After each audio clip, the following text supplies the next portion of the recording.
Halo, selamat pagi anak-anak. Pada pagi hari ini kita akan melanjutkan pelajaran agama Kristen kita.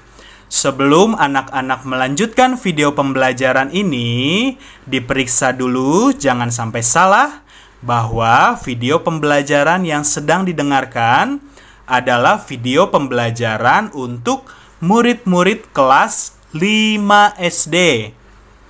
Kalau sudah benar semua, murid-murid yang sedang mendengarkan adalah murid-murid kelas 5 SD. Sekarang disiapkan semua perlengkapan untuk belajar agama. Ya, disiapkan apa aja Kak Sam? Disiapkan buku paket atau buku cetak agama Kristennya. Kalau belum ada bukunya, pakai e-booknya juga boleh ya, electronic book agama Kristen. Kemudian disiapkan juga buku tulis atau buku tugas agama Kristen. Karena selama video pembelajaran ini, Kak Sam akan berikan soal-soal untuk tugas anak-anak. Soalnya nggak susah, karena selama video pembelajaran ini, Kak Sam akan berikan penjelasannya. Sehingga nanti anak-anak bisa menjawab setiap pertanyaan yang diberikan. Ya, sudah disiapkan buku tulisnya, kemudian alat tulisnya juga jangan lupa.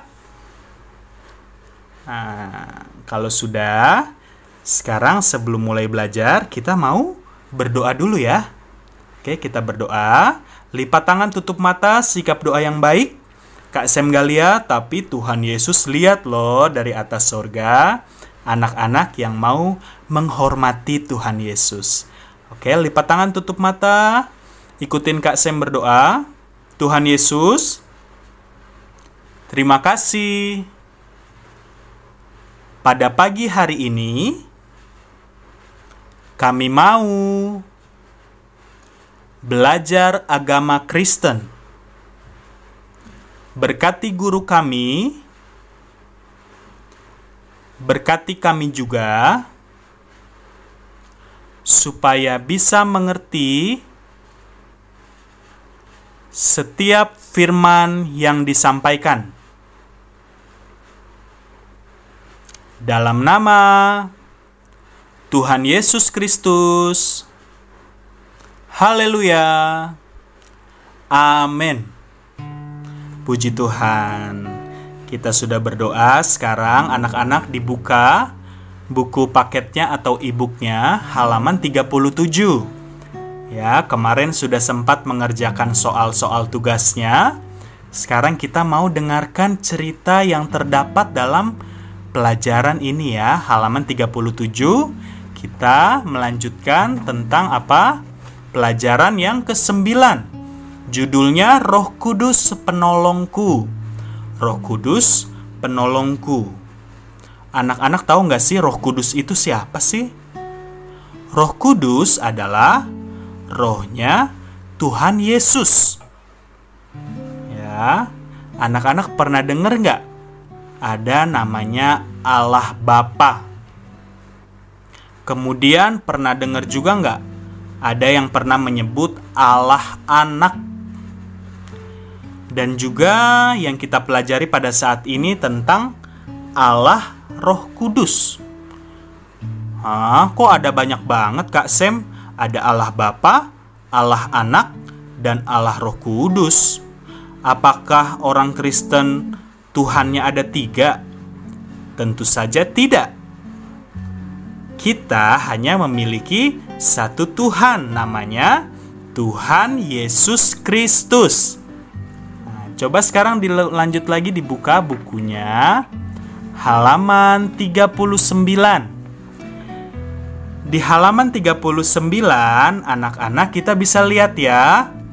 Di situ ada dijelaskan tentang Tritunggal. Apa itu Kak Sam Tritunggal? Tri itu artinya 3, tunggal adalah 1. Jadi 3 dalam 1. Maksudnya apa Kak Sam 3 dalam 1?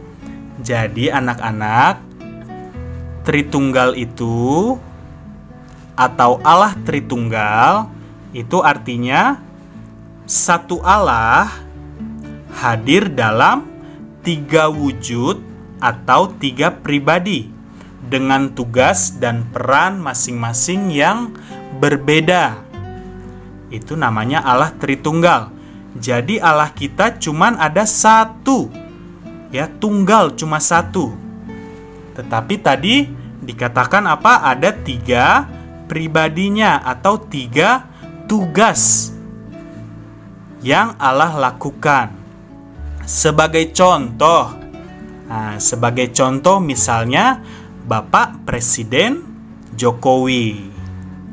Bapak Presiden Jokowi ada berapa orang sih? Cuman ada 1. Ketika Bapak Presiden Jokowi ada di Istana Negara, maka perannya sebagai apa? Tugasnya sebagai apa? Ayo. Tentunya sebagai kepala negara, pemerintah bangsa. Ya, anak-anak. Kemudian, kalau Bapak Presiden Jokowi ini dia pulang ke rumahnya, kemudian dia bertemu dengan istrinya. Peran atau tugasnya menjadi apa? Seorang suami, ya, menjadi pendamping istrinya. Tugasnya udah beda lagi. Ya, kalau tadi tugas yang pertama jadi kepala negara, dia memerintahkan pasukan atau prajurit, ya, atau para pejabat-pejabat. Sedangkan kalau di rumah ketemu dengan istrinya, apakah Bapak Presiden ini menyuruh istrinya seperti menyuruh pegawai-pegawainya? Kamu kerjakan ini, kamu selesaikan ini. Tentunya tidak. Ya, suami dan istri gimana? Coba anak-anak kalau ngelihat papa mamanya gimana? Saling mengasihi, mengobrol bersama, santai-santai. Ya, tugasnya beda. Tetapi apakah Bapak Jokowinya berbeda? Enggak, Bapak Jokowinya tetap cuman 1. Tapi tugasnya udah beda. Nah, tadi pertama sebagai kepala negara, pemerintah negara. Kemudian yang kedua sebagai suami. Dan kalau Bapak Jokowi ini selanjutnya ketemu dengan anaknya, kira-kira perannya atau tugasnya jadi apa ya? Jadi seorang ayah. Nah, jadi seorang ayah tentunya tugasnya beda juga. Ya, namanya ayah pasti akan mendidik, menasehati anaknya, melindungi anaknya. Tentu beda dengan tugasnya ketika dia menjadi pemerintah negara, ketika dia menjadi suami.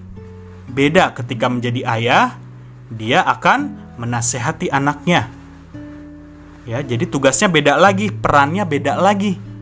Tetapi apakah Bapak Jokowinya berbeda? Tidak. Hanya 1 Bapak Jokowi. Ya. Jadi Bapak Jokowinya cuma 1, tetapi tadi perannya beda-beda. Dia bisa jadi kepala negara, menjadi pemerintah negara, kemudian bisa menjadi suami, bisa juga menjadi ayah. Perannya beda, tugasnya beda-beda. Tapi Bapak Jokowinya cuma 1. Begitupun dengan Allah kita.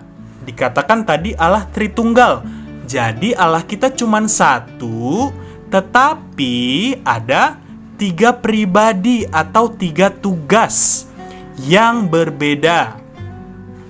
Nah, anak-anak, kita bisa melihat ya. Sebelum Kak Sem lanjut lebih jauh, tadi udah disiapin ya buku tugasnya.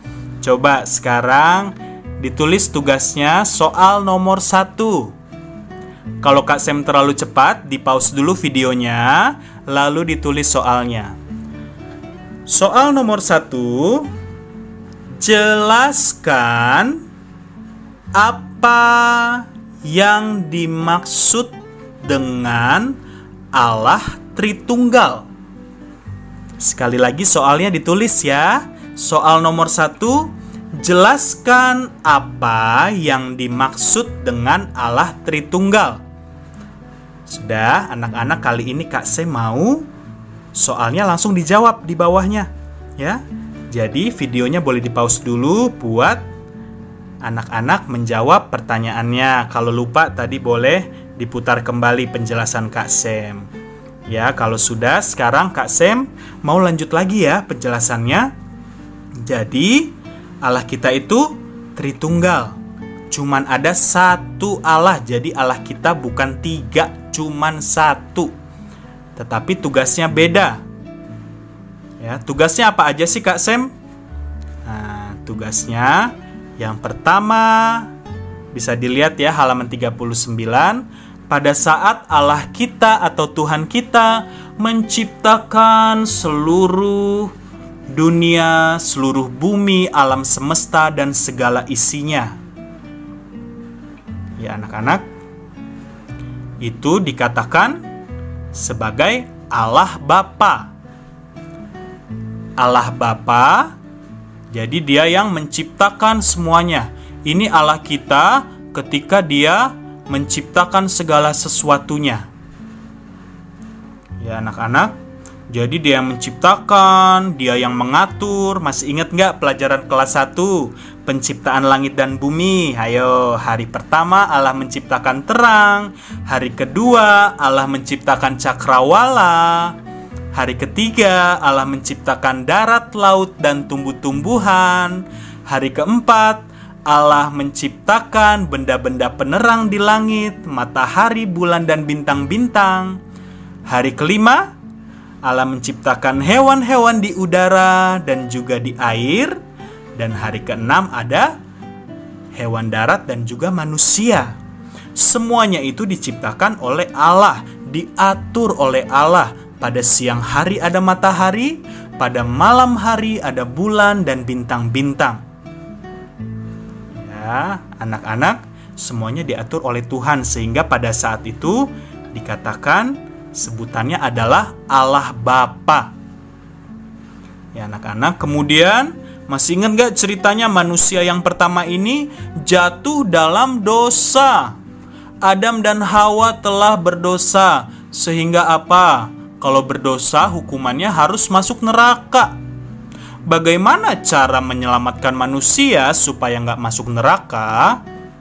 Cuman ada satu cara, yaitu harus ada darah yang suci yang ditukarkan untuk menebus seluruh manusia dari dosa-dosanya. Sedangkan pada saat itu udah nggak ada manusia yang suci lagi, anak-anak. Jadi jalan satu-satunya Allah menjelma, ya.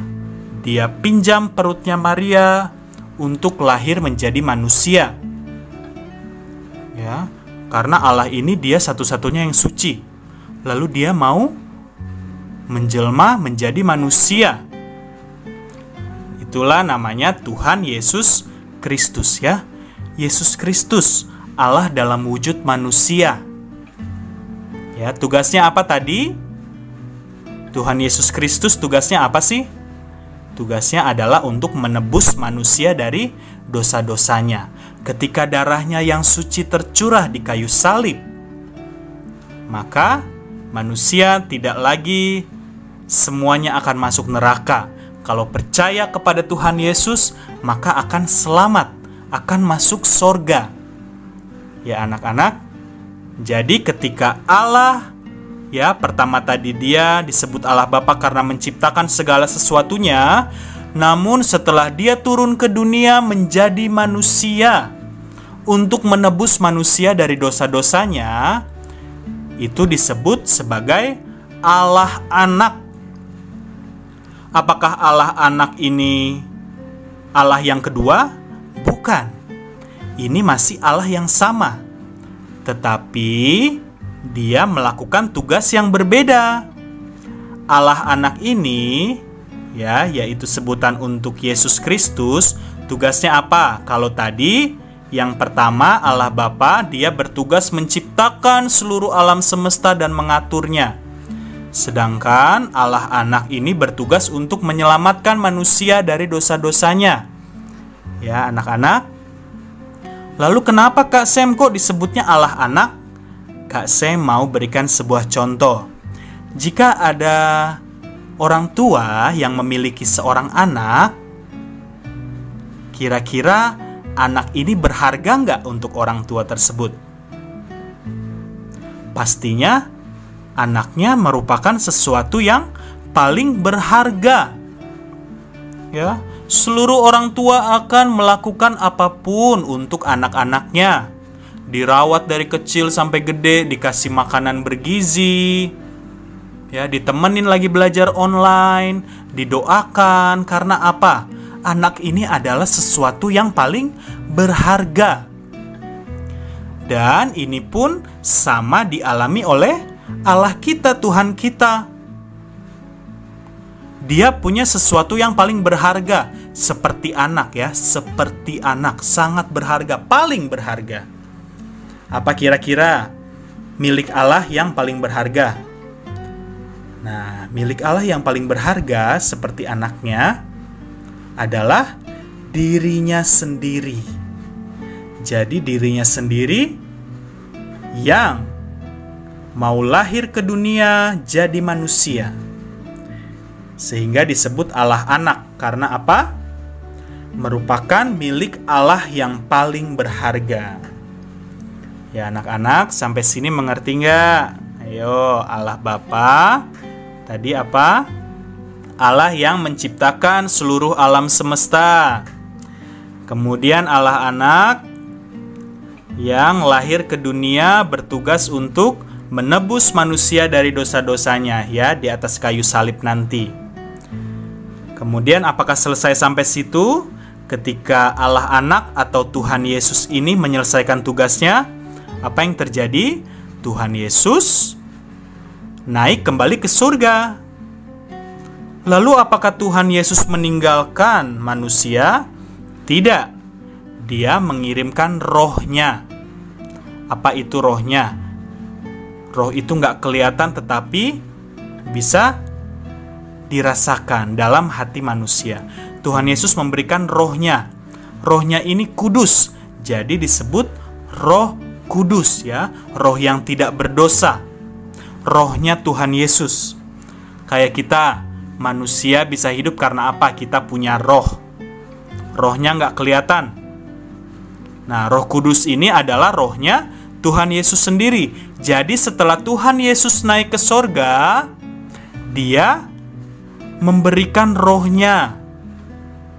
Rohnya ini, Roh Kudus, bisa ada di dalam setiap hati manusia. Ya, coba anak-anak pernah nggak merasakan ketika melakukan sebuah kesalahan atau ketika melakukan dosa, tiba-tiba dalam hatinya ngerasa nggak enak, ngerasa bersalah. Itu karena apa? Ada Roh Kudus. Roh Kudus dalam hati kita selalu mau kita melakukan hal-hal yang baik. Ya anak-anak, jadi itu sebutan untuk Allah Roh Kudus, yaitu Allah yang hadir dalam hati manusia untuk menunjukkan segala kebenaran, hal-hal yang baik kepada manusia. Ya anak-anak, jadi kalau ditanya siapa aja tadi Allah Tritunggal itu, ada 3 ya. Allah Bapa, Allah Anak, dan Allah Roh Kudus. Ya. Sekali lagi, Allahnya bukan 3, tetapi cuma 1. Namun tugasnya berbeda-beda.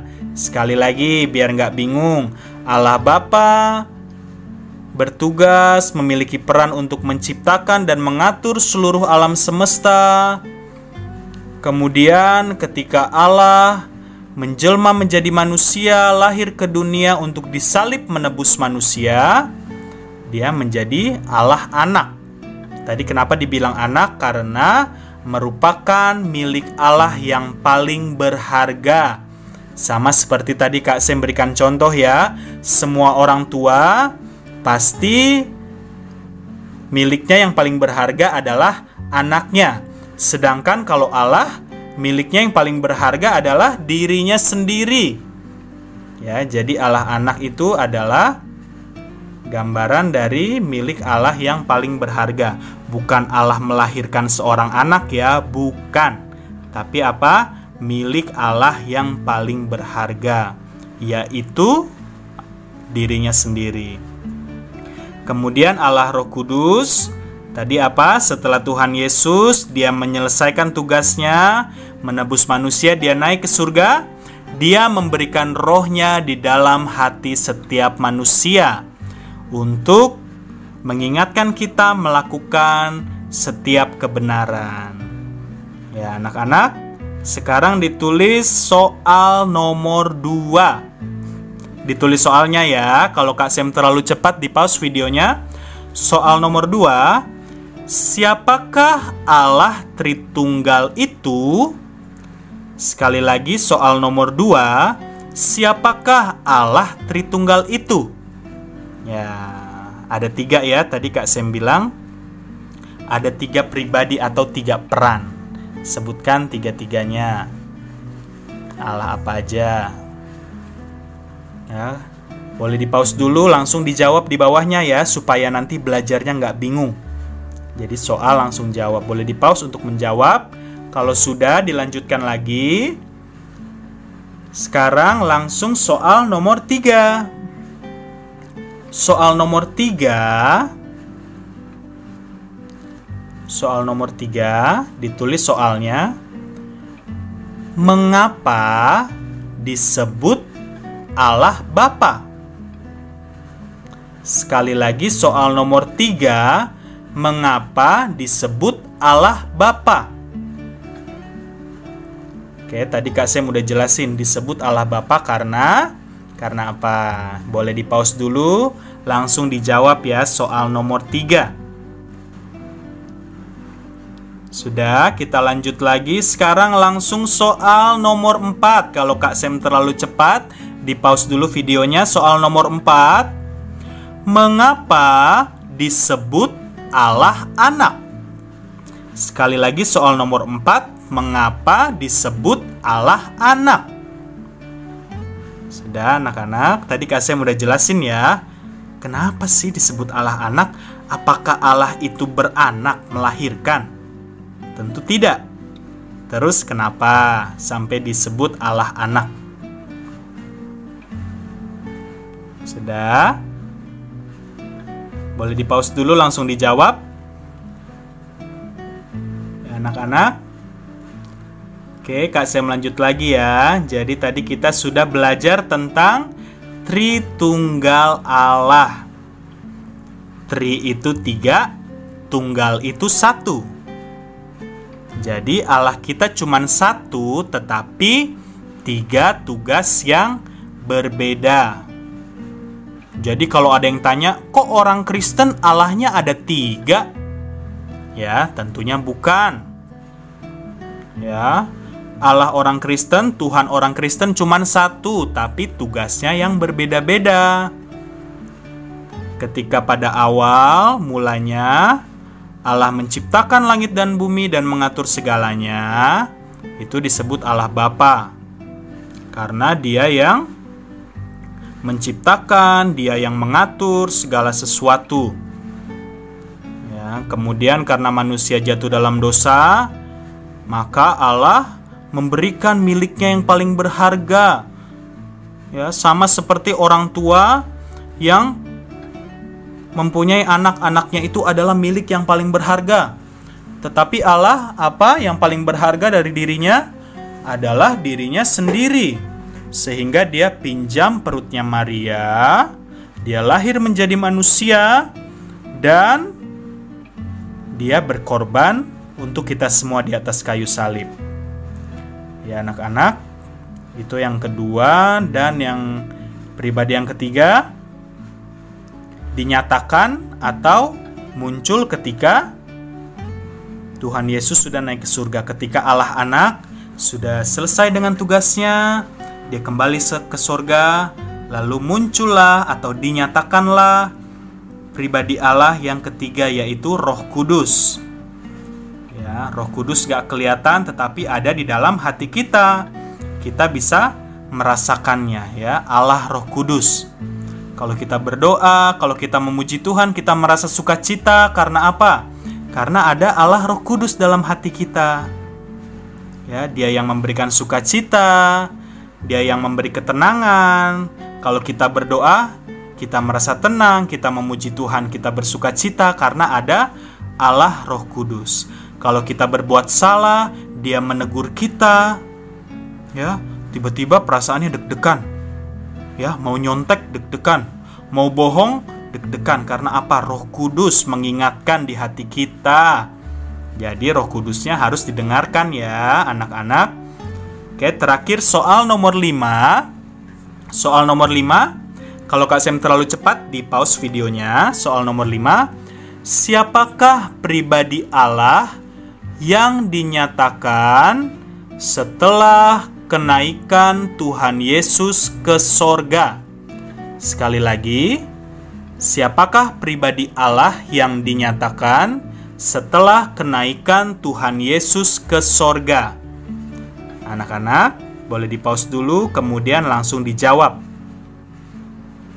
Ya, pribadi Allah tadi ada 3. Allah Bapa, Allah Anak, Allah Roh Kudus. Nah, dari pertanyaan nomor 5, kira-kira pribadi Allah yang mana yang dinyatakan setelah kenaikan Tuhan Yesus ke sorga?